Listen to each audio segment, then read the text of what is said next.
जी। बिस्मिल्लाहिर्रहमानिर्रहीम। शुरू अल्लाह के पाक नाम से जो बड़ा मेहरबान और निहायत रहम करने वाला है। अस्सलाम वालेकुम नाज़रीन, मैं आपकी मेज़बान रिज़ा अवान एक बार फिर से अपनी सामी बैठक के साथ आपकी खिदमत में हाजिर हूँ, नए मौजू और नए मेहमानों के साथ। जी हाँ नाज़रीन, बाकी मौजूओं की तरह आज का मौजू भी बहुत अहम है। आज हम बात करेंगे मकई की पैदावार के बारे में कि उसकी पैदावार को ज़्यादा बढ़ाया कैसे जा सकता है, नुकसान से कैसे बचा जा सकता है। नाज़रीन, हमारे साथ मौजूद हैं इंतहाई मोहतरम मेहमान, जिन्होंने सबसे पहले शुक्रिया अदा करूंगी कि उन्होंने अपने बड़े मसरूफ वक्त में से वक्त निकाला और हमारे किसान भाइयों के लिए, हमारे रिसर्चर के लिए टाइम निकाल के वो यहाँ पर बैठे हैं। और इंशाल्लाह मुझे उम्मीद है कि आज जितनी भी गुफ्तगू होगी तमाम काश्तकार भाइयों के लिए बड़ी फायदेमंद मुफीद साबित होगी। हमारे साथ मौजूद है एहसन निज़ाम अली साहब, प्रिंसिपल साइंटिस्ट हैं, प्रिंसिपल साइंसदान हैं Ayub agriculture research institute Faisalabad में। हमारे साथ मौजूद हैं मोहम्मद इकबाल भंगू साहब, जो कि मैनेजिंग डायरेक्टर हैं स्टालवर्ट सीड कंपनी साहिवाल में। हमारे साथ मौजूद हैं डॉक्टर अनवारुल हक साहब, डायरेक्टर ऑपरेशन है दादा एग्रो प्राइवेट लिमिटेड खानेवाल के अंदर। अस्सलाम वालेकुम सर, हम आपको खुश आमदीद कहते हैं, बहुत शुक्रिया। Thank you. वालेकुम सलाम। मैं तमाम उन मेहमानों का भी शुक्रिया अदा करती हूँ जिन्होंने हमें यहाँ पे जूम के ऊपर ज्वाइन किया, और उन लोगों का भी जो हमें फेसबुक से बराह रास्त देख सकते हैं। सबसे पहले मैं दरख्वास्त करूंगी कि हमारे मेहमानों का अगर कोई भी सवाल है तो वो यहाँ कमेंट सेक्शन में लिख सकते हैं, हम अपने माहिरीन ज़राअत तक पहुँचा देंगे।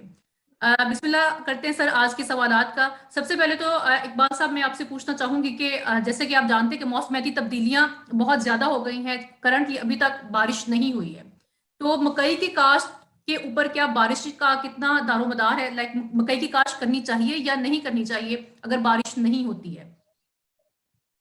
ये रिपीट कर दीजिएगा, जरा कट के आवाज आ रही है।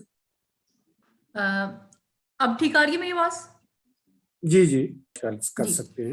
इकबाल साहब, ये मैं पूछना चाह रही बदला हूँ जा कि सकता है, मौसमियाती मटेरियल तब्दीलियों को बदला पेश जा नजर सकता है। रख के। जो अर्ली कास्ट है वो उसको टेम्परेट मटेरियल कहते हैं। जो सर्द इलाकों का मटेरियल है उसको अर्ली कास्ट में कास्ट किया जा सकता है। फिर उसके बाद आ जाता है सब ट्रॉपिकल मटेरियल। वो हम जो है, अगर मौसम खराब होता है, बारिश होती है, तो फिर यकीनन इसे हमें आगे मजबूरन लेके जाना पड़ेगा। लेकिन बेस्ट जो टाइम है ये फरवरी का जो महीना है, पूरा महीना फरवरी का, ये बेस्ट सोइंग है स्प्रिंग के लिए। तो ये थोड़ा बहुत प्लस माइनस तो मौसमी तब्दीलियों के साथ किया जा सकता है। लेकिन उसके बाद जब लेट में काश करना बाज़ औक़ात मजबूरी हो जाती है, बारिश आ जाती है, उसमें आलू की क्रॉप जो है लेट हो जाती है, तो फिर हम ऐसा मटेरियल तलाश करते हैं कि जो गर्मी ज्यादा आने की वजह से या लेट काश्त होने की वजह से उसकी पैदावार पे मुज़िर असरात ना पड़े। इस वक्त हमारा जो नेशनल सीड सेक्टर है, जितना भी नेशनल सीड सेक्टर है, वो इस बात पे काम कर रहा है कि हमारे जो नेटिव मटेरियल हैं, जो मौसमी हालात का मुकाबला कर सकते हैं और वो बेहतर कर रहे हैं, तो उस मटेरियल को काश हम करवा भी रहे हैं, लोग कर भी रहे हैं, अंडरस्टैंडिंग हासिल कर रहे हैं कि जो हमारे नेटिव मटेरियल हैं वो हमारे मौसम का, अगर मकई की काश थोड़ी लेट होती है तो फिर उसमें वो बड़ा अच्छा परफॉर्म करते हैं। तो मौसम की तब्दीली के साथ साथ जो है हमें थोड़ी बहुत चेंज करनी पड़ेगी चीज़ों की, कि लेट में हमारा कौन सा मटेरियल अच्छा रहेगा, अर्ली में कौन सा अच्छा रहेगा, दरमियान में कौन सा। अगर बारिश आ जाती है तो फिर वो सीड की सिलेक्शन या सोइंग मटेरियल की सिलेक्शन हमें बेहतर करनी पड़ेगी। जी जी इकबाल साहब, आपका बहुत शुक्रिया। सर यहाँ पे थोड़ा सा ये भी हमारे नाज़रीन को बताते जाएं कि अगर वो कास्ट जो है वो डिले करते हैं, लेट करते हैं, तो क्या जो हमारी इनपुट्स हैं जैसे हमारी खाद है, पानी है, क्या उनका इस्तेमाल ज्यादा करना चाहिए या उतना ही हो? क्योंकि इसका लेट सोइंग का पैदावार के ऊपर फर्क तो आता है। जी, तो उसमें एक एक तो है स्टैंडर्ड आपका, कि ये एक स्टैंडर्ड है, वो डॉक्टर नवारुल साहब बहुत बेहतर बताएंगे। फर्टिलाइजर का एक स्टैंडर्ड है। दूसरा ये है कि जो इनपुट्स हैं, या इनपुट्स को हम, फॉर एग्जांपल फर्टिलाइजर है, उसको हम यूज करेंगे सॉइल फर्टिलिटी को देख के, कि सॉइल की फर्टिलिटी कैसी है, इसकी डिमांड फर्टिलाइजर की ज्यादा है, कम है या बराबर है। दूसरा, मौसम की शिद्दत से बचने के लिए कुछ हम एक्स्ट्रा, जैसे जिंक है, बोरॉन है, सल्फर है, इस तरह की चीजें हम यूज करेंगे ताकि मौसम की शिद्दत से बचा जा सके। तो यकीनन वो वक्त के साथ साथ, हालात के साथ साथ, जमीन को देखते हुए, फिर पानी का भी पानी भी बहुत बड़ा इनपुट है। पानी का भी इस्तेमाल ऐसे ही है कि अगर गर्मी ज्यादा आ रही है तो हमें पानी देना पड़ेगा, ज्यादा पानी देना पड़ेगा। अगर टेम्परेचर जो है 40 पे चला गया है तो फिर हमें थोड़ा थोड़ा पानी जो है देना पड़ेगा। ज्यादा भर भर के पानी देने से भी नुकसान होता है। जब गर्मी बहुत ज्यादा होती है, नीचे हम पानी बहुत ज्यादा लगा देंगे तो फिर नीचे वाले पत्ते पीले पड़ जाते हैं। तो ये सारी चीजें हालात और वक्त के मुताबिक जो है ना, वो हमें देख के देनी पड़ेंगी। यकीनन उसमें कुछ ना कुछ डिफरेंस आएगा। इनपुट्स हमें पूरी देनी चाहिए। मेरा रिकमेंडेशन ये है कि जो भी स्टैंडर्ड हैं, लेट हो जाए फिर भी उसे पूरी देनी चाहिए ताकि क्रॉप पे कम अज कम असर पड़े उसकी पैदावार। जी जी जी, इकबाल साहब बहुत शुक्रिया। इकबाल साहब, आपसे ही मेरा दूसरा सवाल है कि जमीन, अगर बाकी भी हमारे मेहमान इसका जवाब देना चाहे, वो समझते हैं, उनकी एक्सपर्टीज ज्यादा है इसमें, तो वो भी जवाब दे सकते हैं कि जमीन की तैयारी जो है किसी भी फसल की पैदावार के लिए बड़ी अहम है। तो आप मकई के लिए हमारे काश्तकार भाइयों को क्या रिकमेंड करते हैं कि कौन सी चीजों का ख्याल रखें और कौन सी वो तदाबीर इख्तियार करें जिससे उनकी पैदावार भी ज्यादा हो और खर्चा भी थोड़ा मुनासिब हो? जी सर। मकई जो है ये एक हाईटेक क्रॉप है और इस वक्त पाकिस्तान की तीसरी इंपॉर्टेंट क्रॉप है। जो मकई काश कर रहे हैं, आलू के काश्तकार हैं या मकई के काश्तकार हैं स्पेशली, वो सारा कुछ बड़े अच्छे तरीके से जानते हैं। जमीन की तैयारी के मुतल्लिक, जमीन के पानी के मुतल्लिक, फर्टिलाइजर के में बड़ा अच्छा जानते हैं। उसमें जो इम्पोर्टेंट चीजें हैं ना जी, 2-3 वो मैं डिस्कस करना चाहूंगा। इस एक तो है कि इसकी V6 जो स्टेज होती है ना, 5 से 6 पत्तों वाली स्टेज मकई की, जब 5 से 6 पत्ते निकल आते हैं तो वो बड़ी इंपॉर्टेंट होती है। उस स्टेज पे बिल्कुल सोका नहीं आना चाहिए, पानी की कमी उस स्टेज पे नहीं आनी चाहिए।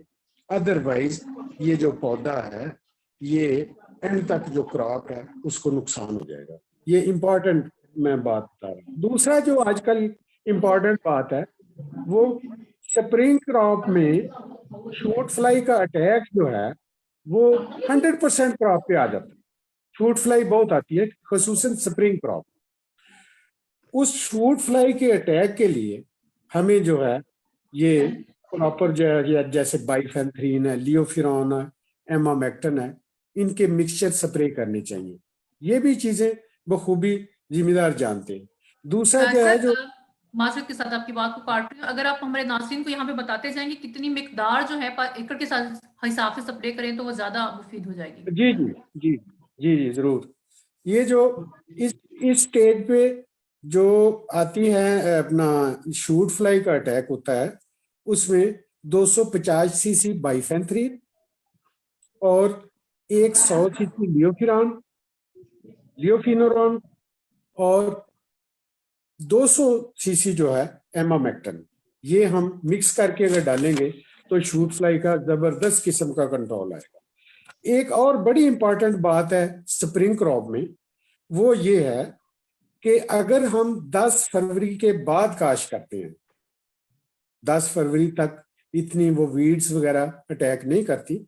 10 फरवरी के बाद अगर हम इसको काश करेंगे तो वीड्स जो हैं, जड़ी बूटियां बहुत ज्यादा उसमें जोर करेंगी। और जड़ी बूटी जो है, इसका जो तदारक है, ये बड़ा जरूरी है। ये 20% तक क्रॉप की प्रोडक्शन को डाउन कर देती है। तो वीडिसाइड के लिए एक तो है कि सोका नहीं आना चाहिए, दूसरा वीड का कंट्रोल है, तीसरा शूट फ्लाई का कंट्रोल है। शूट फ्लाई के कंट्रोल के बारे में मैंने बता दिया। वीड्स के कंट्रोल के बारे में, जो वीड्स का स्ट्रेस आता है, उसके लिए एट्राजीन प्लस मिजोट्राइन होती है एक, एट्राजीन 750 ml और मिजोट्राइन जो 5% है वो 100 ml जो है, ये काफी है। इसके मिक्सचर भी आते हैं, फ्लिस्टो गोल्ड टाइप इसके मिक्सचर भी आते हैं।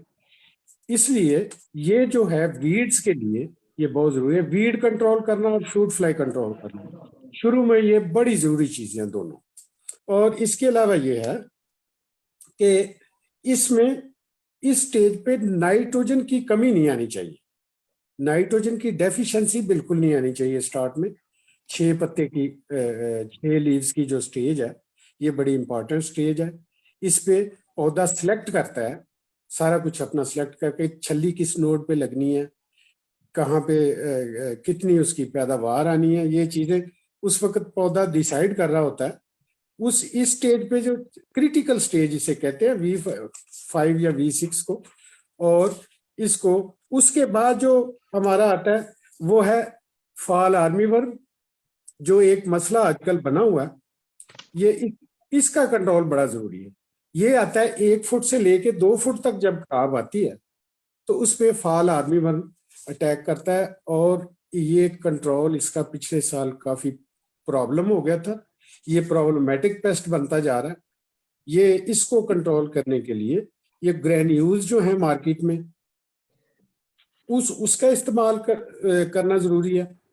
और ग्रेन्यूल के साथ अगर हम ट्रीटमेंट कर लें एमामेक्टिन की, लियोफिरान की और क्लोरोपेरिफास की, या तो कोटिंग कर लें या इसका स्प्रे बनाएं। इन तीनों का स्प्रे बनाएं और उस स्प्रे को इस तरीके से करें कि अगर 1 फुट की क्रॉप है तो 1 फुट ऊपर फुहारा हो उसका और बारीक मिस्ट हो। अगर वो इंसेक्टिसाइड इंसेक्ट तक पहुंचेगा नहीं तो उसका कंट्रोल नहीं होगा। और उसको एप्लीकेशन टेक्निक जो है, उसके स्प्रे की टेक्निक इस तरह की आप अडॉप्ट करें कि वो पॉइजन जो है, जहर जो है, इंसेक्टिसाइड जो है वो इंसेक्ट तक पहुंचेगा तो उसका कंट्रोल भी बेस्ट होगा। जी जी इकबाल साहब, बहुत शुक्रिया। हमारे एक बड़े मोहतरम मेहमान अहमद सवाल है कि मार्केट में बहुत सारे माइक्रो न्यूट्रिएंट्स जो हैं वो अवेलेबल है, तो जब अगर फसल को स्ट्रेस आ जाता है तो क्या हमें माइक्रो न्यूट्रिएंट्स अप्लाई करने चाहिए? अगर अप्लाई करने चाहिए तो कौन से बेहतर है? देखिए जी, मार्केट में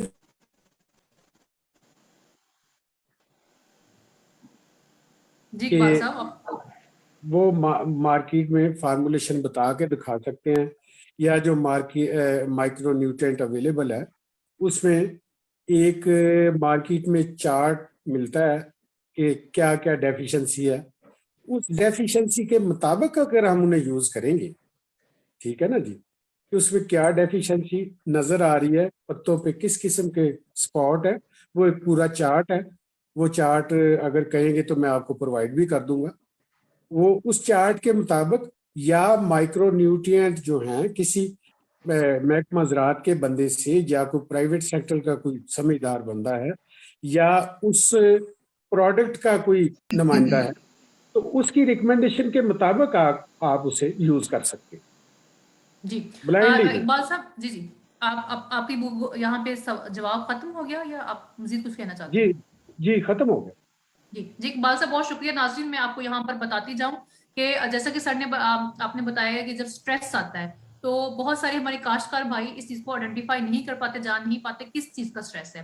तो इसके हवाले से भी सावी ऐप आपकी खिदमत में हाजिर है। अगर आप सावी ऐप को डाउनलोड करते हैं तो उनका कम्युनिटी पेज, जिसमें आप वो पिक्चर सेंड कर सकते हैं अपनी क्रॉप की, उसमें बहुत सारे माहिरीन ज़राअत एट अ टाइम अवेलेबल होते हैं जो आपको बताते हैं कि फसल को इस किस्म का मसला है और इसको इस तरह आप इंसदाद कर सकते हैं। वहां पे ये होगा कि बहुत सारे किसान भाई और भी देखेंगे तो सबका फायदा भी हो जाएगा और आपको भी बेहतर तौर पर जवाब मिल जाएगा। अनवारुल हक साहब, हम इकबाल साहब आपका बहुत शुक्रिया। अनवारुल हक साहब, हम आपकी तरफ आते हैं। सर, आप क्या समझते हैं कि जमीन की तैयारी जो है, अगर हम इस पर थोड़ी सी मजीद डिटेल से बात कर लें, किस तरह हमारे काश्तकार भाइयों को मकई के लिए जमीन की तैयारी करना चाहिए? जैसे कि हम कहते हैं बहुत सारी फसलों में कि 1 महीना पहले रूढ़ी डालें, रूटावेटर चलाएं, ये जो जड़ी बूटियां हैं वो सारी उगाएं तो फिर हल चला दे ताकि वो सारी जमीन में दब जाए। सर, इसके बारे में, इन सारी बातों के बारे में आप क्या कहते हैं? ये आपका सवाल तो बहुत अच्छा है, लेकिन अगर आप मुझे 2 मिनट दें तो मैं थोड़ा सा अर्ज करना चाहूँगा। उसमें इन सवालों के जवाब भी आ जाएंगे और जिम्मेदार जो भाई हैं उनको फायदा भी होगा। थोड़ा सा मुझे 5 मिनट देंगी आप? जी सर, जरूर जरूर। अच्छा, सबसे पहली बात तो ये है कि ये जो मकई का पौधा है ना, ये अल्लाह ताला की एक बहुत बड़ी नेमत है। ये एक स्पेशल चीज़ है। ये पौधा जो है, ये एक छोटा सा बीज होता है और वो तकरीबन 8-9 हफ्ते में तकरीबन 10-12 फुट का पौधा बन जाता है, और एक बीज से तकरीबन 1000 बीज जो है वो बनता है। कोई भी फसल जो है उसमें इतनी कैपेसिटी नहीं होती जितना ये रिटर्न करता है। ये अल्लाह ताला की बहुत बड़ी नेमत है। अच्छा, हम हाइब्रिड की बात कर रहे हैं अभी। ये मकई जो है ये पंजाब में हाइब्रिड लगते हैं। हाइब्रिड का मतलब है उसमें पैदावारी सलाहियत बहुत ज़्यादा होती है। दो किस्म के हाइब्रिड होते हैं। एक गिल साहब, एक हाइब्रिड हैं जो मौसम बहार के लिए होते हैं। दो मौसम है पाकिस्तान में, मौसम बहार और मौसम ख़ज़ां। मौसम बहार में जो अमेरिका वाले मटीरियल हैं या यूरोप वाले हैं वो लगते हैं, और मौसम ख़ज़ां में थाईलैंड, इंडोनेशिया, मलेशिया, फ़िलिपीन वगैरह मटीरियल लगते हैं।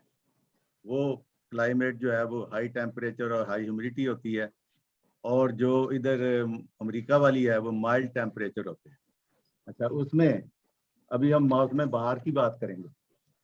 ज़मीन की तैयारी एक छोटा सा फैक्टर है। जो ज़्यादा ज़रूरी चीज़ें हैं वो मैं आपको डिस्कस करता हूँ। ज़मीन की तैयारी भी उसमें आ जाएगी। पहली बात तो ये है कि ये कास्ट जो है इसका टाइम कौन सा होना चाहिए। बंगू साहब ने ही बताया कि जनवरी और फरवरी का महीना जो है ना ये आइडियल, इसमें इसको काश्त करना चाहिए। और जो बहुत ही ज़्यादा इम्पोर्टेंट चीज़ है ना वो ये है कि काश्त कैसे करनी चाहिए। ज़मीन की तैयारी जो है, जैसे बंगू साहब ने भी बताया था कि ज़मींदार जो है ना, आलू का ज़मींदार है जो काश्त करता है, उसको पता होता है ज़मीन बहुत अच्छी तैयार करनी चाहिए, उसकी खेलियाँ निकालनी चाहिए। खेलियों पे काश्त करते हैं। इम्पोर्टेंट चीज़ क्या है कि खेलियाँ जो हैं वो कैसे निकाली जाएं। अब हमारा तजर्बा ये है कि 15 फरवरी तक, उससे पहले पहले जो खेलियाँ निकालते हैं वो आलू वाली खेली निकालनी चाहिए।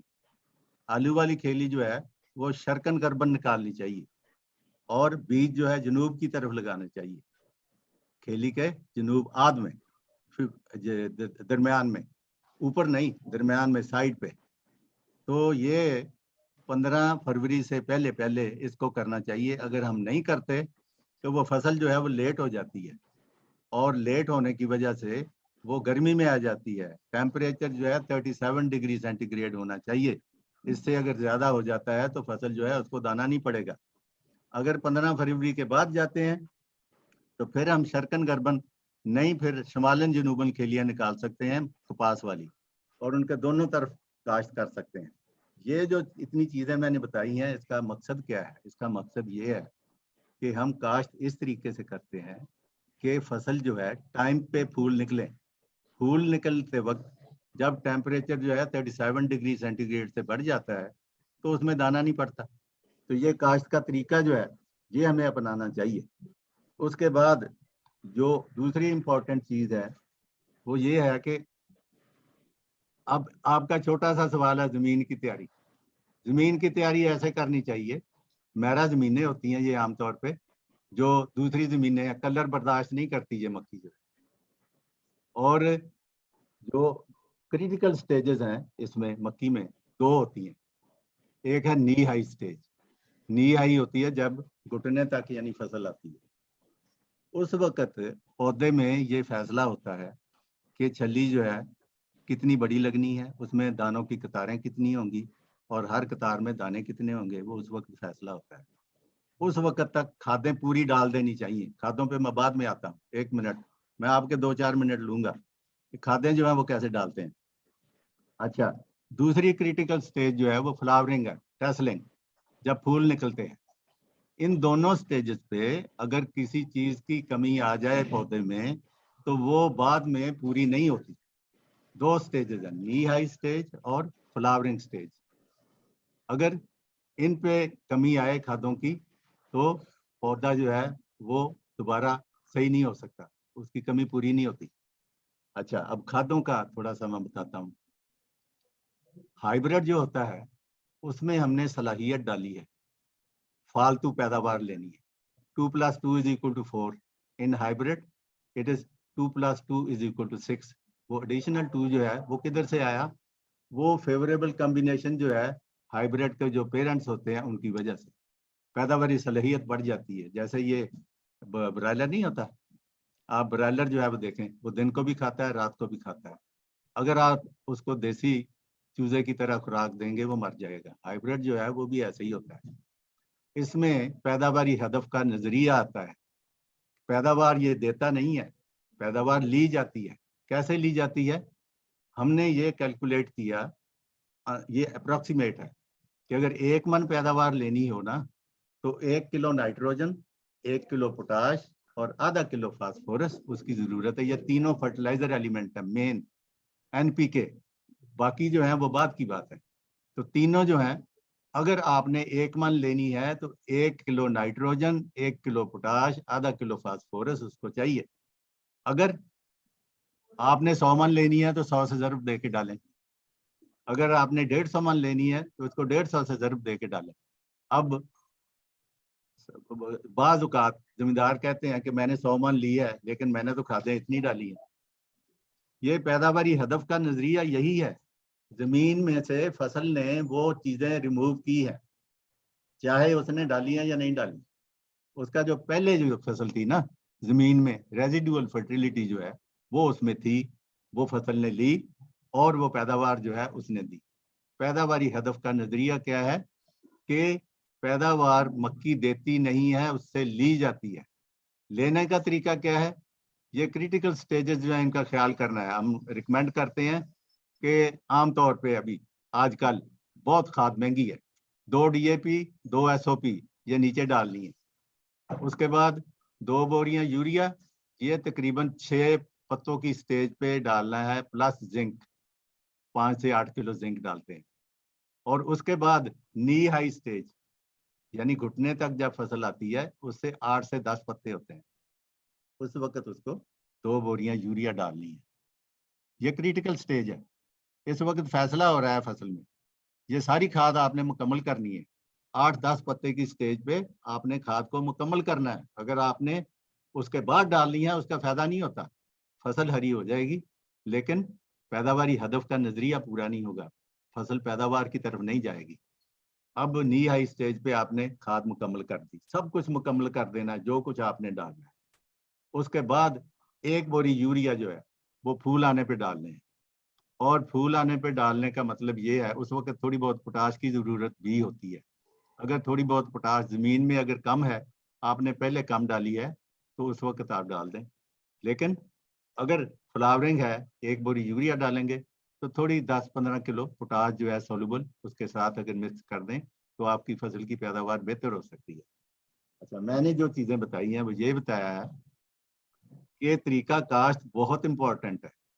अगर आपने जनवरी में 15 फरवरी से पहले पहले काश्त करनी है तो खेलियों का डायरेक्शन जो है वो ईस्ट वेस्ट होना चाहिए और जनूब की तरफ बिजाई करनी चाहिए। वो फसल जो है अर्ली होती है। हीट यूनिट जो है, हीट यूनिट इससे ताल्लुक है। ये फसल जो है ना, ये दिन की लंबाई से इसका ताल्लुक नहीं होता, ये फोटो पीरियड सेंसिटिव नहीं है, ये हीट यूनिट सेंसिटिव है। अगर आपने ज्यादा हीट यूनिट लेने हैं, ईस्ट वेस्ट खेलियां निकालें, जनूब की तरफ लगाएं, सूरज उधर रहता है और वो फसल जो है जल्दी जल्दी आगे जाती है, जल्दी जल्दी पलती है और गर्मी से बच जाती है। तो ये चीजें जो है ये मेरे जहन में है। अब जमीन की तैयारी आपका सवाल है, इसके बाद अगला सवाल क्या था, फिर मैं आपको दूसरी चीजें बताता हूँ। सर अभी और तरीका काश क्या होना चाहिए, सोइंग मेथड क्या होना चाहिए, जैसे सोइंग हम मेथड, गंदम। जी जी।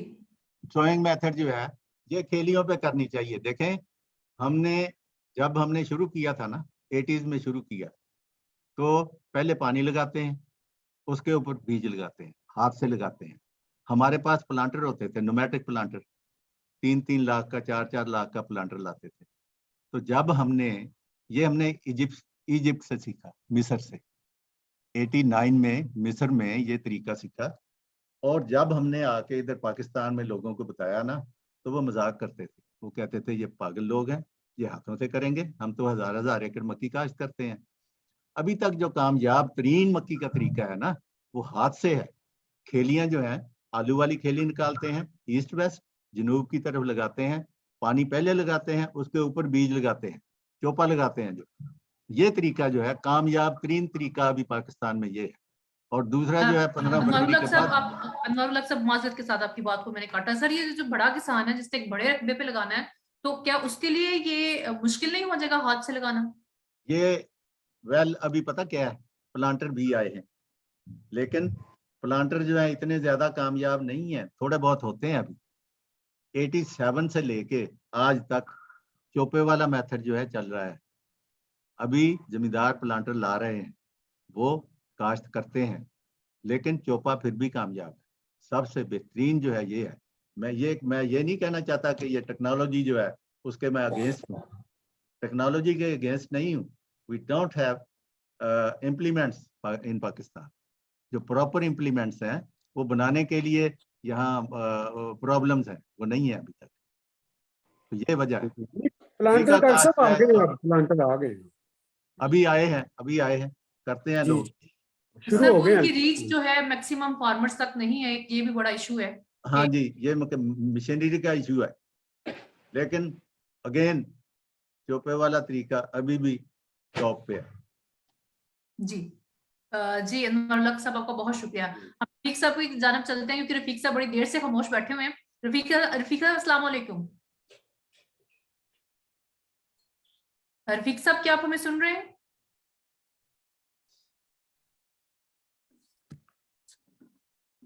जी गिल साहब, मुश्ताक गिल साहब, आप कोई सवाल पूछना चाहते हैं?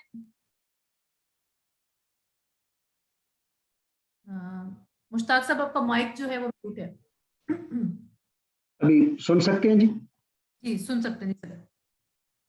बहुत शुक्रिया जी। मुझे आज जब ये हुआ टॉपिक और कन्वे हुआ बैठक का, और फिर उसमें मुझे जो 3 हमारे साइंटिस्ट और एक्सपर्ट्स का हुआ तो मैंने एक्साइटेड हुआ। खासकर मैं इकबाल बंगू साहब का तो चले उन्होंने एक्सप्लेन किया। मैं डॉक्टर अनवारुल हक साहब, जो मेरी नज़र में मैं समझता हूँ कि ये अथॉरिटी है इस सब्जेक्ट में, ना सिर्फ हाइब्रिड में बल्कि इनकी जो है न्यूट्रिएंट मैनेजमेंट और दोनों सब्जेक्ट्स में। तो मैं डॉक्टर साहब से मेरा जो है डॉक्टर अनवारुल हक से 2 क्वेश्चंस हैं। आपने बात की और फर्टिलाइजर की जो डोजेस डॉक्टर साहब ने रिकमेंड की, मैं नोट कर रहा था, उस हिसाब से मौजूदा हिसाब से 30,000 रुपए की फर्टिलाइजर की कॉस्ट है 100 मन लेने के लिए, यानी 2 बैग DAP के, SOP के 2 बैग, यूरिया के 2 बैग और 1 पोटाश की स्प्लिट डोज, ये जो है बनते हैं। इस सिलसिले में मेरा एक तो ये कंसर्न है, डॉक्टर साहब ने बात की रेजिजुअल फर्टिलिटी की, कि अगर उस जमीन में जिसमें ये आ रही है उसमें पहले अवेलेबल फर्टिलिटी या न्यूट्रिएंट्स क्या है। मैं डॉक्टर साहब से, चूंकि मेरा कोई 30 साल की एसोसिएशन है और मुझे फख्र है कि मैं डॉक्टर साहब का बैचमेट भी हूं और इनके साथ मैंने क्लोजली काम किया है, तो मैं इनसे ये सवाल बाकी अपने हमारे जितने मेज ग्रोअर्स हैं उनके हवाले से पूछना चाहता हूं कि आया कोई ऐसी मैकेनिज्म है कि हमारे फार्मर जो हैं पूरे ये जो है अपनी मेज का या कॉर्न का जोन है, इसमें कोई रेजिजुअल फर्टिलिटी का मैकेनिज्म है, या किस तरीके से कोई उसकी टेस्टिंग का या जो है न्यूट्रिएंट्स की अवेलेबिलिटी के लिए, एक तो ये है। और अगर नहीं है तो मेरी सावी के प्लेटफॉर्म से मैं रिक्वेस्ट करूंगा कि इस वक्त हमारे पास ये इसका सोल्यूशन मौजूद है कि आप रैपिडली भी टेस्ट कर सकते हैं, और दूसरा आपको सैटेलाइट बेस्ड इंफॉर्मेशन जो है वो होगी। मेरी ये एक तो ये सजेशन है। लेकिन डॉक्टर साहब से मुझे जहां इन्होंने मेथड ऑफ जो है सोइंग की बात बताई, उस पर मुझे जो है थोड़े से तहफ़्फ़ुज़ात हैं। मैं बड़े अदब के साथ डॉक्टर साहब से ये रिक्वेस्ट करूंगा कि इस वक्त हम अगर 100 मन स्प्रिंग की और फिर इसी तरीके से ऑटम क्रॉप भी अगर 100 मन या 80 मन लेते हैं, तो ये मौजूदा रेट के हिसाब से हमारे लिए इस वक्त इनएविटेबल डॉक्टर साहब से मैं अदब के साथ रिक्वेस्ट करूंगा कि चोपा या हैंड सोइंग जो हैंड प्लांटिंग जो है वो शायद हमारे अलावा दुनिया में किसी जगह नहीं है। तो हमारे पास जो अगर हमारी कॉटन मेज ये बेड्स पर आ रही है तो बेड प्लांटर अवेलेबल हैं। इसके लिए आप इस वक्त गवर्नमेंट का जो मैसिव इंटरेस्ट जो है interest ATM agriculture transformation plan और बाकी सूरत से। तो एक तो ये है कि उस बेड प्लांटिंग के साथ ये जरा काइंडली उसका बारे में जिक्र करें। और लास्टली मेरा डॉक्टर साहब से ये एक गुजारिश है कि ये अथॉरिटी है न्यूट्रिएंट्स में, इस वक्त हमारी न्यूट्रिएंट यूज एफिशिएंसी जिस तरीके से खाद हम अप्लाई कर रहे हैं वो शायद 30% से ज्यादा नहीं है। और 30% मींस कि आपकी क्रॉप जो है वो यूरिया 1/3 इस्तेमाल कर रही है जिस तरीके से हम अप्लाई कर रहे हैं, यानी ब्रॉडकास्टिंग या जो भी आप उसमें लेते हैं। जब उसमें ड्रिल सोइंग नहीं आएगी, बेड प्लांटर नहीं आएगा और उसमें बकायदा एक पॉइंट इरिगेशन नहीं होगी तो और फर्टिगेशन नहीं होगी, तो मेरी नज़र में ये फर्टिलाइजर का जो इस्तेमाल है, डॉक्टर साहब ने जो बताया कि इतने केजी 100 केजी यानी 1 KG NPK each to produce 1 मांड, तो अगर उस 1 केजी में हम जो है 2/3 जाया करते हैं तो उस लिए ये एक मेरा क्वेश्चन होगा, चूंकि डॉक्टर साहब और बंगू साहब और बाकी हमारे एक्सपर्ट जो हैं इस मामले में ये करें। और इसके लिए मैं ये सजेस्ट करूंगा कि जिस तरीके से सावी ने ये इनिशिएटिव लिया है कि आप उस फॉर्म की उनके जो भी मेज ग्रोअर्स हैं, डॉक्टर साहब यहाँ आए और बताएं कि उस फॉर्म को हम उसकी बकायदा उसको डिजिटाइज करें, उसकी मैपिंग करें और उसमें हम ये बताएं कि उसमें खाद कितनी डालनी है, कब डालनी है और कैसे डालनी है, और इसी तरह पानी कब लगाना है और कितना लगाना है और कैसे लगाना है। लास्ट मेरा कंसर्न जो है, हमारी जो मेज है बड़ी तेजी के साथ ये कॉटन को रिप्लेस कर रही है, तो इसलिए हमें इसमें वाटर यूज और फर्टिलाइजर यूज एफिशिएंसी पर आप ये जो साइंटिस्ट हैं इनसे मेरी रिक्वेस्ट है कि हमें गाइड कीजिए। आई एम सॉरी मैंने ज्यादा टाइम लिया, क्योंकि डॉक्टर साहब मेरे जो हैं बड़े मेहरबान हैं और इनकी मैं इनसे लिबर्टी ले रहा हूँ। बहुत शुक्रिया मुश्ताक दिल साहब। जी डॉक्टर नवाजुल हक साहब, आपका माइक म्यूट है, आप शायद बात करें, आपका माइक म्यूट है। अभी ठीक हो गया? जी सर। ठीक हो गया जी। जी सर। गिल साहब का सवाल इतना लंबा है कि अभी जवाब जो है, मैं जो टेक्नोलॉजी है ना उसके खिलाफ नहीं हूँ, लेकिन इट्स नॉट अवेलेबल। मैं कहता हूँ प्लांटर होने चाहिए, लेकिन प्लांटर अवेलेबल नहीं है, तो इसलिए अभी 90% तो ये हाथों से होती है। अभी मैं क्या कहूँ, आप डेटा लें, मैं उसके अगेंस्ट नहीं हूँ। दूसरी चीज ये है, खादें महंगी हैं, लेकिन ये गिल साहब का शोबा है, जो रेजिड्यूज हैं उनको यूटिलाइज करना जो है इट्स वेरी इंपॉर्टेंट।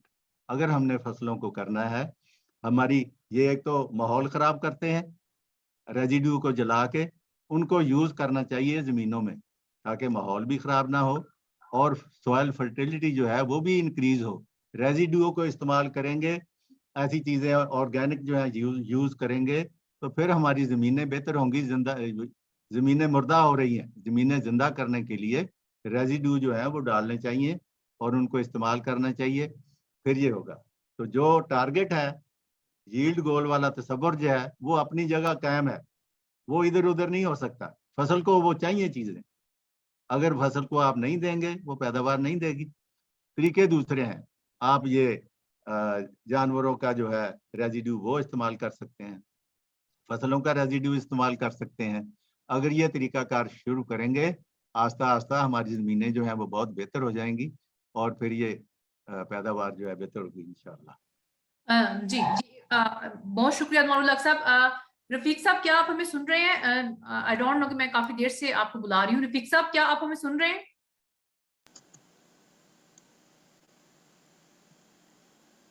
जी रफीक साहब, क्या आप? जी आप मेरे से बात कर रहे हैं?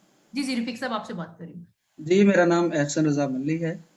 जी सर, आपका एहसन साहब, आपका जो माइक है वो काफी देर से म्यूट था, तो आप जी मेरी आवाज अब तक ठीक से आ रही है? जी आवाज आ रही है, शुक्रिया। बहुत शुक्रिया सर आपकी तशरीफ आवरी का। सर हमारे एक मेहमान है, वो ये सवाल पूछते हैं, मैं चाहूंगी कि आप इस सवाल का जवाब दें। वो अलीलोपैथ, क्योंकि आप माशाल्लाह रिसर्चर भी हैं और अयूब में काफी अरसे से काम भी कर रहे हैं, सर वो जानना चाहते हैं कि प्रैक्टिकल अलीलोपैथिक का क्या इफेक्ट है मेज के ऊपर। इसके बारे में आप क्या कहना चाहेंगे थोड़ा सा? जी, इससे पहले मैं थोड़ी सी गुजारिश करना चाहूँगा कि माशाल्लाह काफ़ी डिटेल से बात हो गई है बिलखुसूस डॉक्टर इनवारुल हक साहब जो हमारे उस्ताद भी हैं। तो एक चीज़ का मैं ज़िक्र करना चाहूँगा स्प्रिंग क्रॉप के हवाले से कि स्प्रिंग क्रॉप जो भी हम मकई की फसल लगाते हैं उससे पहली फसल भी आमतौर पर मकई या आलू की फसल होती है जो रिजिस पे काश्त की जाती है। तो इसके बाद जब हल चलाते हैं तो अक्सर औकात खेत गैर हमवार हो जाते हैं। तो जब हम नई फसल के लिए ज़मीन की तैयारी शुरू करते हैं और उसकी खेलियाँ निकालते हैं तो अगर हमारा फील्ड जो है वो गैर हमवार हो तो उसमें खेलियाँ निकालने से जब फसल को पहला पानी लगाते हैं तो पानी की गैर मुतनासिब तरसील की वजह से जो पानी खेलियों के ऊपर चला जाता है उससे बहुत ज़्यादा सीड की जर्मिनेशन मुतासर होती है। तो क्रॉप से पूरी पैदावार लेने के लिए जो क्रॉप स्टैंड है वो बहुत ज़रूरी है। क्रॉप स्टैंड से मेरी मुराद है कि फ़ी एकड़ पौधों की तादाद जो है जो कि मकई के लिए हाइब्रिड अक़साम के लिए 32,000 से 35,000 तक होनी चाहिए। तो अगर अर्ली स्टेज पे ही क्रॉप स्टैंड पूरा ना हुआ, फ़ी एकड़ पौधों की तादाद ना हुई, सीड जर्मिनेट पूरा ना किया, तो फिर आप जो मर्ज़ी कर लें तो पैदावार जो है वो पूरी नहीं ली जा सकती। इसी तरह दूसरी अहम चीज़ जो है तो वो है कि ये बहारिया क्रॉप का जो सीड है ये उगने में चूँकि ज़्यादा दिन लेता है और सीड ज़्यादा दिन जो है ज़मीन के अंदर रहता है। तो इसमें ख़दशा होता है कि सीड को फंगस लग के सीड जो है वो ज़ाया हो जाए और वो उगने ही ना पाए। और इसी तरह उगने के बाद जो छोटी स्टेज पे होता है उसमें कोंपल की मक्खी का अटैक हो जाए या किसी रस चूसने वाले कीड़ों का और क्रॉप में अर्ली मॉर्टेलिटी हो जाए यानी छोटे सीडलिंग स्टेज पे पौधे मर जाएं तो इससे भी जो पौधों की फ़ी एकड़ तादाद है उसमें कमी वाक़या हो जाती है और क्रॉप स्टैंड पूरा ना होने की वजह से पैदावार जो है वो पूरी नहीं हो सकती। तो इसके लिए ज़रूरी है जैसा कि पहले ज़िक्र हो चुका है बड़ी डिटेल से, तो मैं ये गुज़ारिश करना चाहूँगा अपने काश्तकार भाइयों से कि स्प्रिंग क्रॉप का सीड जो है उसको लाज़मी तौर पर ज़हर लगाकर काश्त करें और वो ज़हर वो होना चाहिए जिसमें फंजीसाइड और इंसेक्टिसाइड दोनों का मरकब हो ताकि बीज को गलने सड़ने से भी बचाया जा सके और अर्ली मॉर्टेलिटी जो फसल में हो सकती है मुमकिन उससे भी बचाया जा सके। वो जी दूसरी बात आपने एलीलोपैथिक के बारे में इफेक्ट के बारे में की है तो इसमें मेरा कोई एक्सपीरियंस नहीं है तो इसलिए मैं जी ये जी इसके बारे बेहतर में सर बेहतर नजर जी बहुत शुक्रिया एहसन साहब। हमारे मेहमानों में से अगर कोई जवाब देना चाहे, सलार साहब ये सवाल पूछ रहे हैं, नहीं सवाल सलार साहब ने पहले हमारे एक मोहम्मद अब्दुल्ला साहब ने ये सवाल पूछा है कि अलीलोपैथी का क्या इफेक्ट है मेज की क्रॉप के ऊपर। जी इकबाल साहब, इतमारुल हक साहब, सर आपका माइक म्यूट है।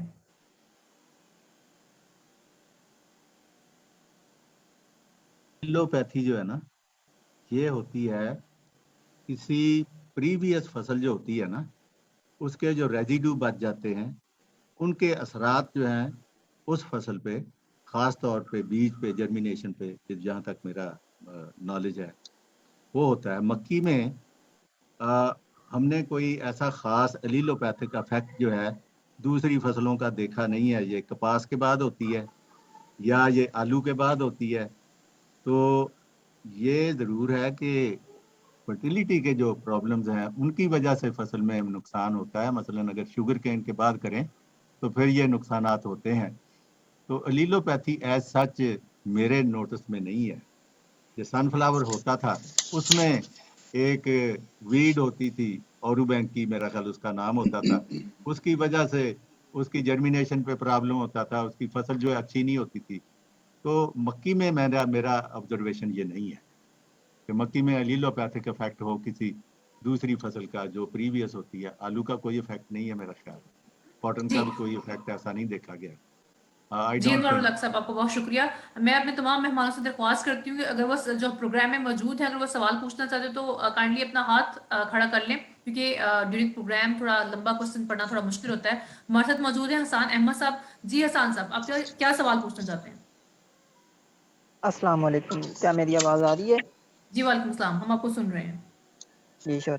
अच्छा, मेरा क्वेश्चन ये है कि अगर फार्मर जो है या हम जो हैं वो सॉइल प्रिपरेशन के टाइम पे फास्फोरस अप्लाई ना कर सकें किसी भी इशू की वजह से, तो क्या हम बाद में इसको फास्फोरस को अप्लाई कर सकते हैं? और अगर कर सकते हैं तो मेज़ की किस स्टेज पे फास्फोरस अप्लाई करना जो है ये ज़्यादा बेनिफिशियल है?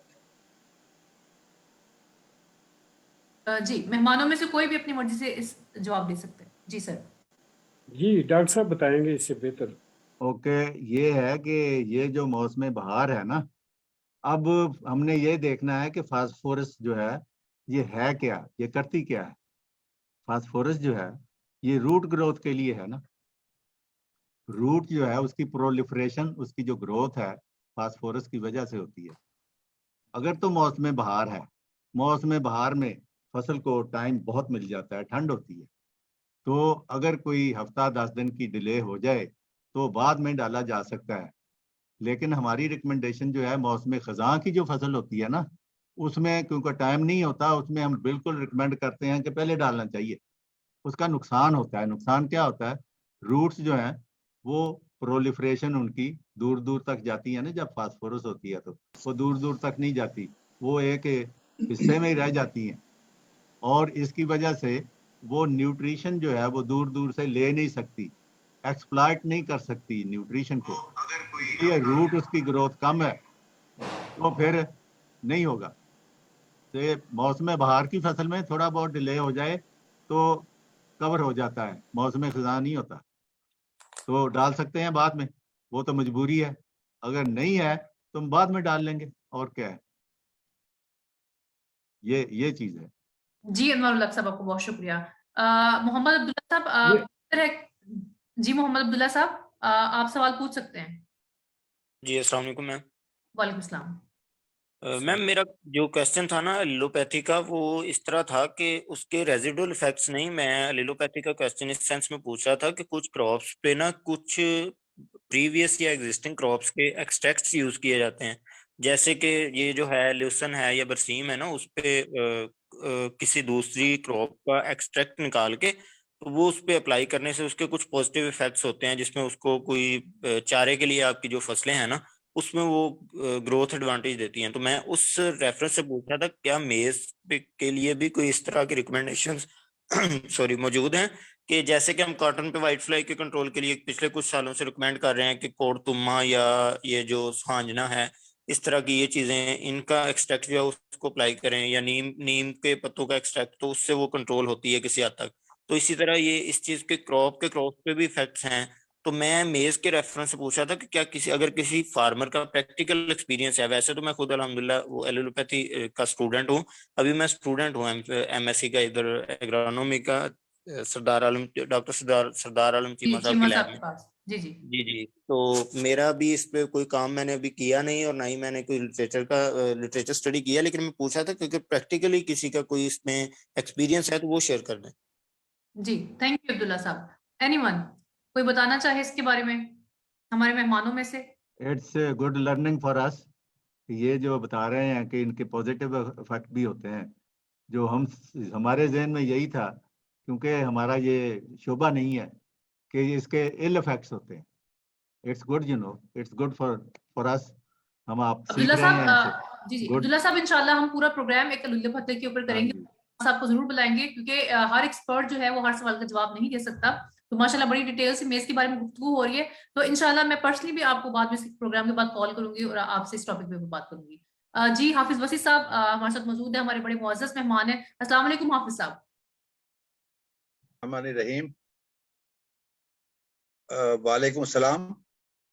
पहले तो मुझे बड़ी खुशी हुई है, मैं सल्यूट करता हूं सावी को कि वो best person actually in Pakistan available as corn expert doctor Anwar sahab को लेकर आए, और मैं समझता हूं कि आपका शुक्रिया। इनसे बेहतर कोई और आदमी ना मैंने देखा है। ही इज माय सीनियर, और आप लोगों ने जियारत करवाई है मुझे इनकी, तो मैं आपका ज्यादा शुक्रगुजार हूँ। आपकी मेहरबानी। अब जो कुछ इन्होंने फरमाया है, मैं बिल्कुल इससे जाहिर होता है कि एक एक मिनट, एक एक दिन और एक एक हफ्ता क्या क्या होगा अगर इनकी इस डॉक्ट्राइन को फॉलो किया जाए, तो मुझे 100% यकीन है कि मैक्सिमम पैदावार फार्मर ले सकता है। अब इसमें दो इशू एक हैं जो कुछ, और गिल साहब ने भी कुछ उसकी तरफ इशारा किया है। एक इशू तो यह है कि जो जितनी जितनी क्रॉप की इनपुट्स की कास्ट अब इन्होंने बताई है, मैं कास्ट नहीं बताई, इन्होंने क्वांटिटी बताई, लेकिन अगर इसको हम कन्वर्ट करें कास्ट में, इट इज टू हाई। जो मैं देख रहा हूं वो मैं ये देख रहा हूं कि अगले साल पैदावार की जो रिटर्न मिलेगा वो भी हाई मिलेगा। तो इसलिए जो हमारा किसान है उसको किसी ना किसी अंदाज के अंदर इसको मैनेज करना चाहिए, और जो डॉक्टर साहब ने तरीका बताया है एक मांड के लिए रिक्वायरमेंट का, उसको पूरा करना चाहिए। और स्टार्ट सॉइल एनालिसिस से करवाना चाहिए कि आपकी जमीन में पुराना रेजिडुअल इफेक्ट कितना मौजूद है, रेजिडुअल फर्टिलिटी, और आपकी कितनी रिक्वायर्ड है, और उससे थोड़ा सा जरा ज्यादा करना चाहिए, इसलिए कि जो कुछ मटेरियल हम डाल रहे हैं वो सारा का सारा अवेलेबल नहीं है। अब सावी के प्लेटफॉर्म से अब प्रैक्टिकली हमने ये बताया है कि आप अगर ये करेंगे तो गंदम की पैदावार इतनी ज्यादा आएगी, लेकिन जब मार्केट के अंदर फार्मर जा रहा है ना उसको डीएपी मिल रही है, मैं I am not talking of price, मैं बात कर रहा हूँ अवेलेबिलिटी की। कि आज मेरा दोस्त बता रहा था उसके कोई 20 एकड़ है, वो कहता है सारा दिन लाइन में खड़ा होने के बाद 2 बोरियां मिली हैं। अब मेरे असल कहने का मकसद ये है, and what I want to request, कि सावी के प्लेटफॉर्म से कि गवर्नमेंट को ये कहा जाए कि इस जो कुछ हो चुका है वीट क्रॉप के अंदर, खुदा के वास्ते ये काम कॉर्न क्रॉप में ना होने दिया जाए। Still we have actually 1 month, ये जो डीएपी है और यूरिया और पोटाश, इसकी अवेलेबिलिटी को इंश्योर करवाया जाए। जहां एक बात आई है एलिलोपैथी के बारे में, अब मैं आपको इसके बारे में perhaps here in at this platform I am the only person who can actually contribute to it. Doctor Zahid Ada Cheema साहब ने एलिलोपैथी पर बड़ा काम किया, और फिर मैंने उनको कहा कि आप बाहर आए, इन चीजों को लेकर आए बाहर, और फिर हमने स्टडी किया उसको, जो इससे पहले तमाम जो एक्सपेरिमेंट्स हो चुके थे। अच्छा, अब एलिलोपैथी का उन्होंने जवार का एक्सट्रैक्ट लिया है और उसका इफेक्ट उन्होंने देखा है इंक्लूडिंग कॉर्न। वो ये दिखा है कि आप अगर इसको जो हर्बिसाइड्स हैं उसके साथ आप मिलाकर इस्तेमाल करेंगे, जिसका नाम उन्होंने रखा है सुरगाब, तो आपकी जो रिक्वायरमेंट ऑफ हर्बिसाइड है वो 50% हो जाएगी। या दूसरे लफ्जों में आप कह लें कि ये सुरगाब उसकी एफिकेसी को बढ़ा देगा। तो ये चीज अवेलेबल है और हम कोशिश कर रहे हैं चीमा साहब को जरा बाहर लाने की, और वो जो रिक्वायरमेंट है फॉर रजिस्ट्रेशन की फॉर डिफरेंट क्रॉप्स, तो इंशाल्लाह ताला सुरगाब is already available, but some other things will also be available, ताकि वेरी राइटली डॉक्टर अनवार साहब ने कहा है, ताकि ये जो हम एनवायरनमेंट को खराब कर रहे हैं किसी ना किसी तरीके से, जो चीज हमारे पास अवेलेबल हो सकती है या जिसे हम अवेलेबल कर सकते हैं, हम उसको मार्केट में लेकर आए। That's all, thank you very much. जी, thank you so much Hafiz Aziz साहब, बहुत शुक्रिया। हमारे साथ शफीक रहमान साहब मौजूद है। जी शफीक साहब, अब क्या सवाल पूछना चाहते हैं? जी, मेरा क्वेश्चन ये है कि जैसे रफीक साहब ने रिकमेंड किया है कि हमें स्प्रिंग कॉर्न में हमेशा बीज को दवाई लगा के काश्त करना चाहिए, और इन्होंने रिकमेंड किया है कि फंजीसाइड के साथ साथ इंसेक्टिसाइड दोनों मिक्स हो तो ज्यादा बेहतर है। अब मैं चाहता हूँ इसको थोड़ा सा और एलेबोरेट कर दिया जाए, क्योंकि बीज इस वक्त बहुत महंगा है और बहुत सारे जिम्मेदार ट्रीटमेंट के दौरान इसकी जर्मिनेशन कम कर बैठते हैं। तो बस यही चाहूंगा कि इसकी तरफ मजीद वजाहत कर दें, किस तरह ट्रीट करना चाहिए और कितनी देर उसको चाहिए खुश्क होने के लिए, और उसके बाद उसको किस तरह रखा जाए। जी शुक्रिया शफीक जी। हमारे मेहमान जो है वो जवाब देना चाहे इसका। जी अनवरुल हक साहब।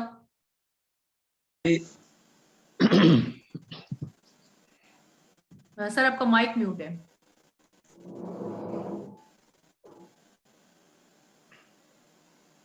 डॉक्टर अनवार साहब आपका माइक म्यूट है।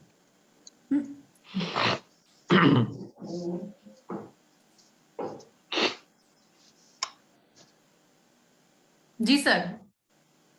बंगू साहब जो है ना, ये ट्रीटमेंट के बारे में बता रहे थे, तो ये बताएं, ये जवाब दें इसका। वो काफी जी इकबाल साहब, बारे में पढ़ रहे थे रात को। इकबाल साहब गुफ्तगू आपकी तरफ आ गई है, आप क्या कहते हैं इस पर?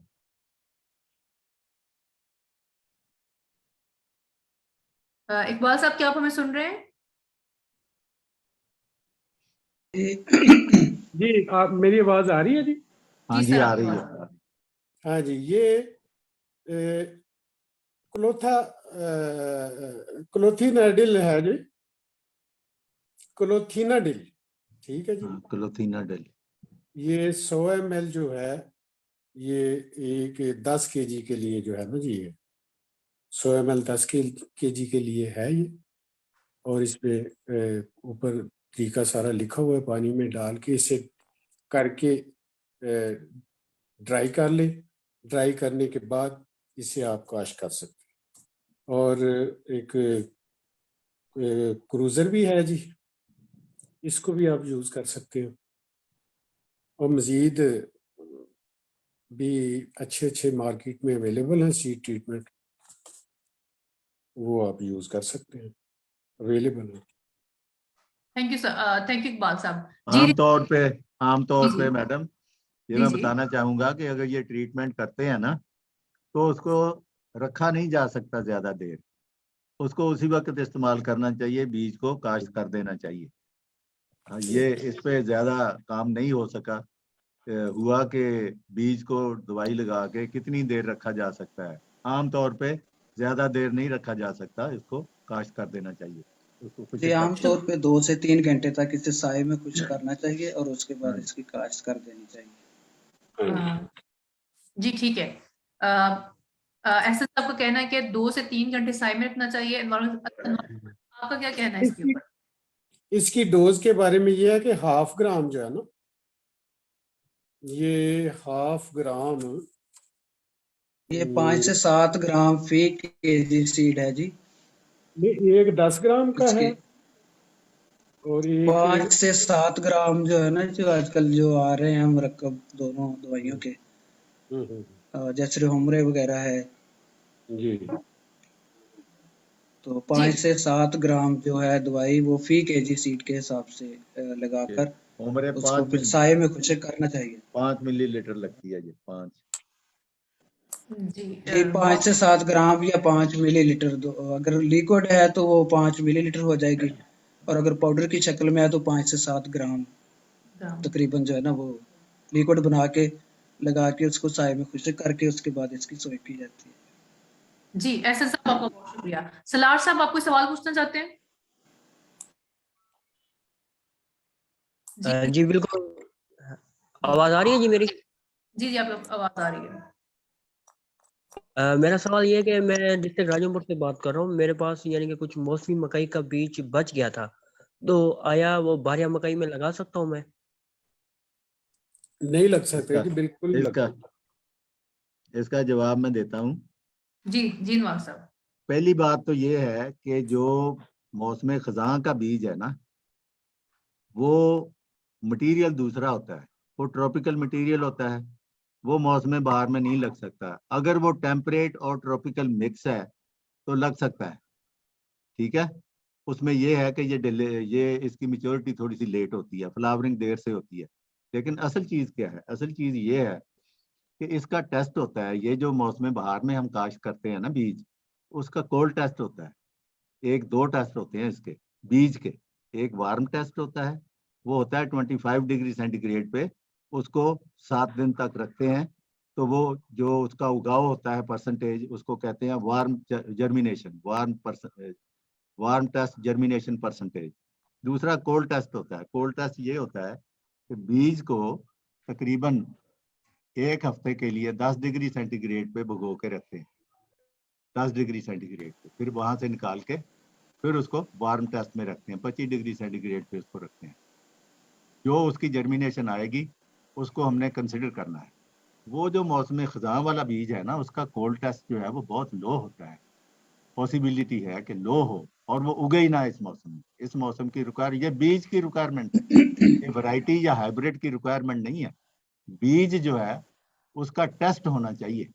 अगर आपने वो करना है, पहले उसका टेस्ट करवाएं कि जर्मिनेशन उसकी इस मौसम में हो जाएगी, यानी उसका कोल्ड टेस्ट कितना है। इट शुड बी 85 प्लस, और वार्म टेस्ट जो है इट शुड बी 95 प्लस। ये जो भी हाइब्रिड जो चल रहे हैं ना, 95 प्लस वार्म टेस्ट होना चाहिए, 85 प्लस कोल्ड टेस्ट होना चाहिए। वो जो बीज आपका पिछले साल का बचा हुआ है उसका कोल्ड टेस्ट नहीं आएगा, वो उगने के काबिल नहीं होगा, वो नहीं चलेगा। मेरा ख्याल ये। जी अनवर उल हक साहब, आपको बहुत शुक्रिया। सर सलार साहब को एक और सवाल है, वो पूछ रहे हैं कि इंटरक्रॉपिंग मेज में की जा सकती है, किस किस क्रॉप की जा सकती है?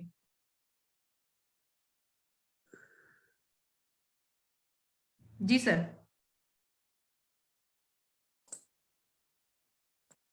अनवर साहब क्या सुन रहे हैं आप? वेल मैं सुन रहा हूँ, जी जी। लेकिन ये है कि इंटरक्रॉपिंग जो है वो ऐसी चीजों की हो सकती है जो जिनका कद जो है वो बराबर हो। अब ये फसल जो है 10 फुट की होती है, इसमें इंटरक्रॉपिंग जो करेंगे वो तो आगे ही नहीं जाएगी, वो तो फसल होगी ही नहीं। इसलिए आई डोंट थिंक के इसमें इंटरक्रॉपिंग जो है वो होती है। आई डोंट नो, ये चारे के लिए, साइलेज के लिए हो सकता है कि उसमें लेग्यूम्स लगा देते हैं, तो काटते हैं तो उसकी जो न्यूट्रिशनल वैल्यू है वो बढ़ जाती है और वो साइलेज अच्छा होता है। तो जो ग्रेन क्रॉप है उसमें इंटरक्रॉपिंग मेरा आई डोंट थिंक, मेरा एक्सपीरियंस नहीं है वो हो मेरे ख्याल में नहीं। डॉक्टर साहब ठीक फरमा रहे हैं कि इंटरक्रॉपिंग जो है वो ग्रेन के लिए तो बिल्कुल नहीं हो सकती, और चारे के लिए यह है कि उसकी न्यूट्रिशनल वैल्यू बढ़ाने के लिए जो है उसमें मेज किसी क्रॉप में डाली जा सकती है। दूसरा, इंटरक्रॉपिंग के लिए जो है वो वाटर रिक्वायरमेंट्स है दोनों क्रॉप्स की वो सेम होनी चाहिए। तो कोई भी ऐसी फसल नहीं है कि जो मकई में उसको इंटरक्रॉप किया जाए और उसकी वाटर रिक्वायरमेंट्स भी सेम हो जो कि मकई के लिए हो। तो तीसरा, जैसा कि डॉक्टर साहब ने फरमाया कि मकई की क्रॉप जो है वो तो मतलब काफ़ी कद कर जाती है और बहुत तेज़ी से बढ़ती है, तो वो दूसरी क्रॉप को तो वैसे ही वो साए में मार देगी। तो इंटरक्रॉपिंग के लिए ये कोई रिकमेंडेड नहीं है इसकी। थैंक यू एहसन साहब। मुजाहिद साहब, आप कोई सवाल पूछना चाहते हैं? अस्सलाम वालेकुम मैम, बहुत शुक्रिया मुझे टाइम देने का। अच्छा, मेरा सवाल है, मौसमी मकई में सेंट्रल जोन जो चिचावतनी का है या साहिवाल का है, इसमें एक प्रॉब्लम देखी गई थी जिसमें पत्तों की जो मकई की पलाहट शुरू हो जाते थे और पत्तों का मकई का जो कद है ना वो बिल्कुल छोटा रह जाता था। और कुछ कंपनीज वाले कहते थे कि ये मसला है फंगस का, और कुछ का कहना था कि ये जो एक्सटेंशन वाले भी वो ये कह रहे थे ये कि नाइट्रोजन या फंगस का मसला है। तो मुझे बताएं, अगर आपने वो मसला देखा है मकई का तो वो क्या था? मतलब पैचेस से बन जाते थे, छोटी मकई रह जाती थी, कहीं से बड़ी और कहीं से छोटी। पत्ते ऊपर से कॉम्पल जो है ना ऊपर से शुरू होती थी पीली होनी और नीचे की तरफ आ जाती थी। इसके बारे में बता दें अगर आपने देखा है या इसके बारे में इंफॉर्मेशन है आपके पास तो। जी डॉक्टर साहब बताएंगे आप? हाँ, आप थोड़ा सा मुझे बताएं फिर आपका ऑब्जर्वेशन क्या है? ये मेरा ऑब्जर्वेशन ये है कि ये जो कद छोटा रह जाना ना, इसकी 3-4 वजूहात हो सकती हैं। पहले नंबर पे तो इसकी वजह हो सकती है वीड्स का बहुत ज़्यादा होना, वीड का बेहतर कंट्रोल ना होना। दूसरी वजह हो सकती है ड्राउट, कि उसे पानी का कुछ झटका लगाओ, पानी की कमी की वजह से भी हो सकती है। तीसरी वजह हो सकती है, जैसे ये कह रहे हैं कि कहीं से ऊंचा कहीं से नीचा, तो ये वजह साइल पैचेस की भी हो सकती है, साइल पैचेस की भी हो सकती है कि डिफरेंट साइल पैचेस भी उधर हो सकते हैं खराब। तो ये मेरी ज़हन में तो ये वजूहात आती हैं 3। जी, ये कोई कॉमन वजह नहीं नजर आती। तो इसमें वीडिसाइड का ओवरडोज होना भी हो सकता है जी। ये क्रॉप स्ट्रेस में जी वाटर स्ट्रेस भी हो सकती है, वीडिसाइड का ओवरडोज होना हो सकता है। और न्यूट्रिशन डेफिशिएंसी भी हो सकती है। तो ये तो क्रॉप देख के फिर ही देखा जा फिर सकता है कि देखा क्या जा मसला सकता है। है। हाँ जी, बिल्कुल। जी, जी। बिल्कुल सही। ये जनरल जो डिजीजेज है ना उस मौसम की, ये उनमें कोई नहीं आती। ये तो लोकल प्रॉब्लम है, कोई लोकल प्रॉब्लम है। जी सर, ये किसी एक फील्ड में नहीं देखा गया। मैं तकरीबन उस वक्त एज ए एफओ काम कर रहा था, तो मैंने तकरीबन पूरे एरिया में देखा था, और किसी हर फार्मर में ना वो उसके सारी जमीन में नहीं था, किसी एक एक एकड़ में था, और जिस एकड़ में था वो बिल्कुल पैचेस से बने हुए थे, और बिल्कुल ही क्रॉप का ना क्रॉप स्टैंड जिसे कह लें, या वो बिल्कुल ही खत्म हो गया था। कहीं से बिल्कुल बड़ी बड़ी क्रॉप और कहीं से बिल्कुल छोटी। ये वैरायटी मसला आ कौन रहा सी था। है?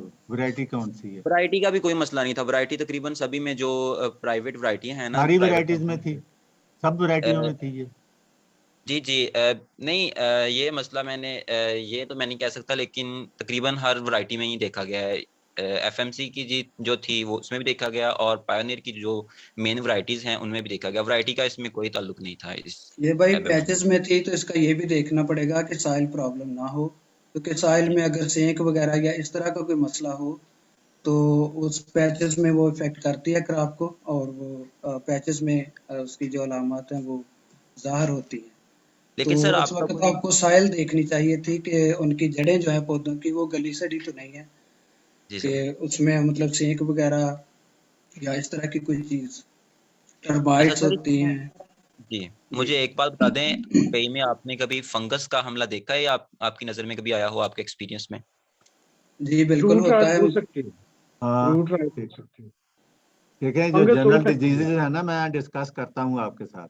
जी सर। जो आटम की जनरल डिजीजेज है ना, आटम में जो आती हैं, जी एक सर। सबसे ज्यादा जो आती है वो होती है हेलमिंथोस्पोरियम मेडस।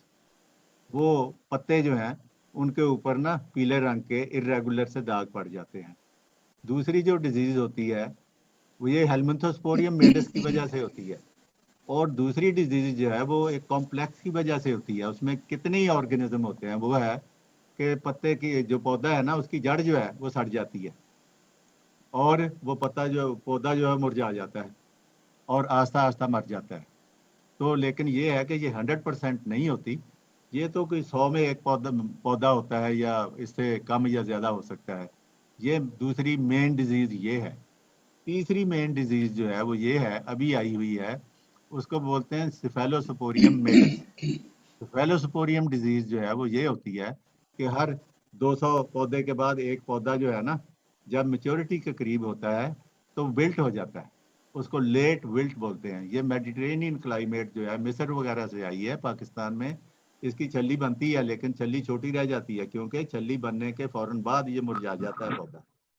अब जो आपका केस है ना, वो और तरीके का है, वो लोकल है।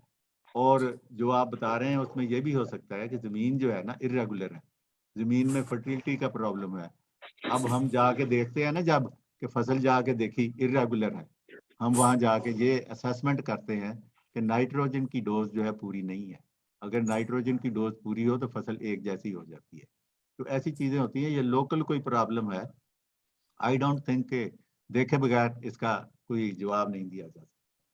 डॉक्टर जी साहब ऐसी सूरत में ज़रूरी है कि पौधे के सैंपल लेके उसे फौरी टेस्ट करवाया जाए, सॉइल का भी टेस्ट करवाया जाए और पौधे की जड़ों का, पत्तों का पैथोलॉजी लैब से टेस्ट करवाया जाए, तो फिर सही पता चल सकता है कि क्या प्रॉब्लम थी। बिल्कुल सही जी है, सर।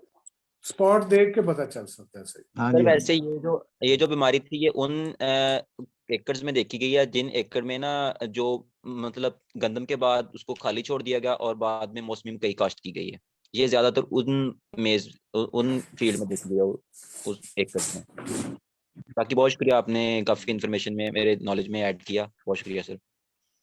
थैंक यू मुजाहिद साहब, थैंक यू जितने भी मेहमान यहाँ पे मौजूद हैं। हमारे साथ हसान साहब मौजूद है। हसान साहब, आप सवाल पूछना चाहते हैं? क्वेश्चन ये है, जब हमारी मेज जो है ना ये रिप्रोडक्टिव स्टेज पे होती है, जब वो मतलब छल्ली बन रही होती है ना, तो तब एक इंसेक्ट जो है वो छल्ली पे अटैक करता है। जब इसमें आई थिंक वो दोदिया कलर के मिल्किंग स्टेज पे होती है ना, ग्रेन्स, तो वो इंसेक्ट इस पे अटैक करता है कॉप पे। तो उसका एक तो कंट्रोल बता दें, और दूसरा ये भी बताएं कि उसके कंट्रोल जो है वो फार्मर के लिए इकोनॉमिक होता है या उस स्टेज पे या नहीं होता।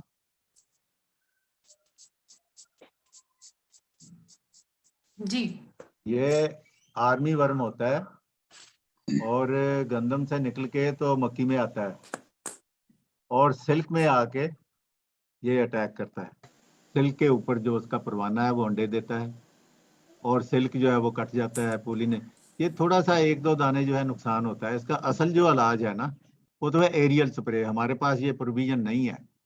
अब पूरी दुनिया में जहाँ ये मकई होती है इन चीज़ों का सोल्यूशन जो है वो ऐसा सोल्यूशन है कि वो हमें पाकिस्तान में वो हो नहीं सकता। वो जीएम जो वैरायटी जेनेटिकली मॉडिफाइड जो वैरायटीज़ हैं उनमें ये अटैक जो है वो नहीं होता। तो अगर उसको करते हैं तो वो और मसाइल शुरू हो जाते हैं हमारे। इसका सोल्यूशन ये है genetically modified varieties, genetically modified hybrids, उनमें ये चीज़ नहीं होती। एरियल स्प्रे होता है वो हमारे पास पॉसिबिलिटी नहीं है। 1% नुकसान होता है इसका। तो ये ऐसे ही है। अभी नए टोटके जैसे नहीं होते, ऐसे टोटके शुरू किए हैं कि क्लोरोपायरिफास जो है ना उस वक्त फ्लड कर देते हैं तो उसमें उसकी जो नुकसान है या जो अटैक है उसकी इंटेंसिटी कम हो जाती है। लेकिन ये है कि ऑल टुगेदर ये ख़त्म नहीं होता। ये थोड़ा सा मसला है। No answer for that. जी इकबाल साहब बहुत शुक्रिया। शफीकुर रहमान साहब आप सवाल पूछना चाहते हैं? जी डॉक्टर साहब, मैं उस पर सजेस्ट करना चाहता हूँ। ये जो साहब कह रहे थे कि कुछ पौधे छोटे रह जाते हैं, पीले होना शुरू हो जाते हैं, तो इसमें एक तो ये जैसे इन्होंने कहा कि गंदम के बाद अगर रौनी ना की जाए, खुश्क जमीन तैयार करके काश की जाए तो वो शुरू में ही कुछ पौधे पीले होना शुरू हो जाते हैं। या जैसे इन्होंने कहा कि किसी एक कंपनी के बीज का मसला नहीं था, कुछ कंपनियों का नाम लिया कि सबका मसला था। उसमें फिर ये जैसे आप सजेस्ट कर रहे थे कि लोकल कोई मसला हो सकता है, वो बाज औकात किसी पेस्टिसाइड कंपनी का कोई बैच होता है सीड ट्रीटमेंट का, जिसकी वजह से सीड की विगर कम हो जाती है और वो शुरू में कुछ पौधे छोटे रहते हैं, फिर वो छोटे रहते चले जाते हैं और उनके पत्ते भी पीले होने शुरू हो जाते हैं। जी डॉक्टर साहब, मेरा तो ये ख्याल है, जो मेरी ऑब्जर्वेशन है, जो फील्ड में मैंने देखा है, वही आपके साथ शेयर किया।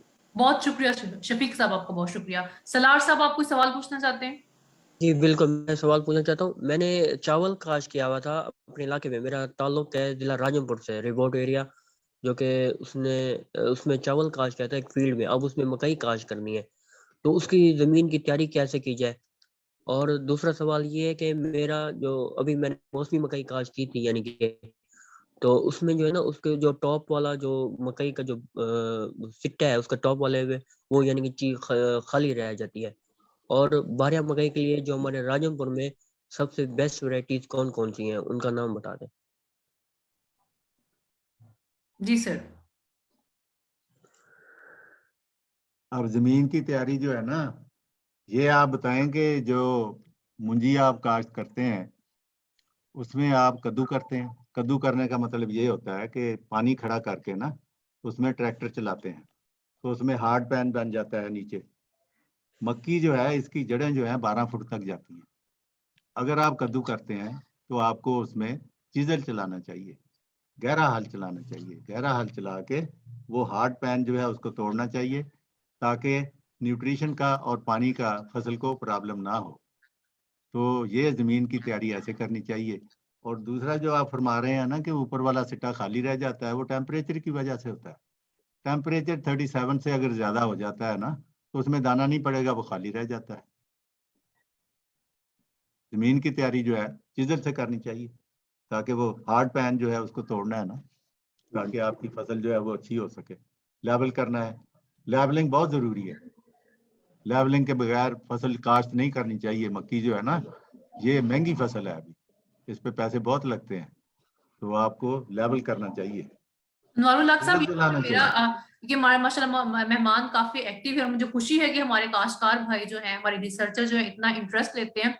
तो मुझे बहुत कम मौका मिला सवाल पूछने का। सर मेरा यहाँ पे थोड़ा सा सवाल है कि अगर आप हमारे काश्तकार भाइयों की हौसला अफजाई के लिए बताएं कि मकई की काश्त में कॉस्ट कितनी आती है, मतलब हम अगर कॉस्ट बेनिफिट रेशियो की बात करें और अगर वो सही मैनेजमेंट प्रैक्टिसेस करते हैं तो वो कितना मुनाफा पर एकड़ के हिसाब से कमा सकते हैं?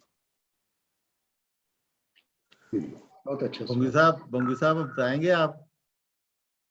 बंगू साहब सर आपका इकबाल साहब आपका माइक म्यूट है। बताएं थोड़ा सा, जी मैं सर। शेयर करूंगा आपके साथ। ये 90 मंथ से लेके बहारिया में, ये जो अभी काश स्प्रिंग काश्त आ रही है 90 मंथ से लेके 130 मंथ तक आ सकती है। ये जमीन, क्लाइमेट, टाइम ऑफ सोइंग, उसकी मैनेजमेंट, सारा कुछ अच्छा किया जाए तो मिनिमम ये 90 मंथ तक आएगी और मैक्सिमम ये 130 तक आ जा सकती है। और इसकी आप ऑन एन एवरेज निकाल लें 90, इनकी अगर हम एवरेज निकालते हैं तो ये 110 मन आप लगा लें। 110 मन का मतलब ये है 100 मन लगा लें, 100 लगा लें, 100 लगा लें। 100 तकरीबन ये 1.25 लाख से लेके 1.5 लाख तक रुपए की ये मकई हो सकती है, मुमकिन है। 1,25,000 से लेके 1,50,000 तक ऑन एन एवरेज फार्मर्स की आ रही है, पहले जो आ रही है। और इसमें एक्सपेंसेस आप मेरा ख्याल है अभी जो फर्टिलाइजर के रेट चल रहे हैं, पानी के चल रहे हैं, हम दूसरी चीजें हैं, महंगाई को सारी को कंसीडर करके तो मेरे ख्याल में ठेके समेत 50% इसमें खर्चा लगा ले 75,000, और 75,000 रुपया इसमें काश्तकार जो हैं वो सेव कर सकते हैं। 75,000 तक सेव कर सकते हैं मेरे ख्याल। ठेका डाला आपने? हाँ जी, रेंट ऑफ ये लैंड 1.25 लाख में से 75,000 रुपया निकाल ले 1.5 लाख में से, और 75,000 रुपया 75,000 रुपया इसमें सेव किया जा सकता है ठेका डाल के, ठेका और खर्चा डाल। फसल ठीक करनी चाहिए, फसल पे तवज्जो देनी चाहिए, मेहनत करनी चाहिए जी। हाँ, फसल पे तवज्जो दी जाए। देखिए जी, तवज्जो के बगैर तो कुछ भी नहीं है, कोई भी क्रॉप ले ले। अभी एग्रीकल्चर ऐसा नहीं रहा कि फसल करके घर चले गए और बाद में आ गए, ऐसा नहीं है। नहीं, ये तो एक बिजनेस बन गया है। एक इसकी इकोनॉमिक्स को देखना पड़ेगा, तो इकोनॉमिक्स को देख के तवज्जो से करना पड़ेगा काम, फिर इसमें 60-70 हजार रुपया सेविंग हो सकती है, बिल्कुल हो सकती है स्प्रिंग काश्त में, इससे ज्यादा भी।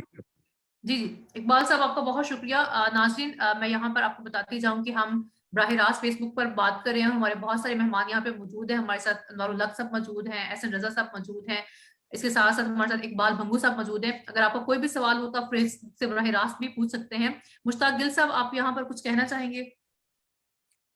जी, मैं चूंकि आपका programme is coming to near end, तो मैं इस सिलसिले में कुछ 2-3 फैक्ट्स शेयर करना चाहता हूँ।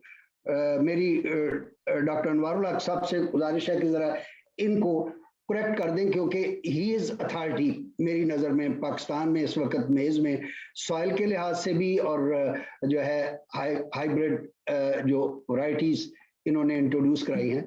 एक तो ये है कि इस वक्त कोई पाकिस्तान में मेज जो है तकरीबन कोई 4.5 मिलियन एकड़ रकबे पर आ रही है, जिसका कोई 35% मेज जो है वो KPK में आ रही है। इसी तरह पंजाब में दोनों क्रॉप्स जिस तरह जिक्र किया ये आ रही है।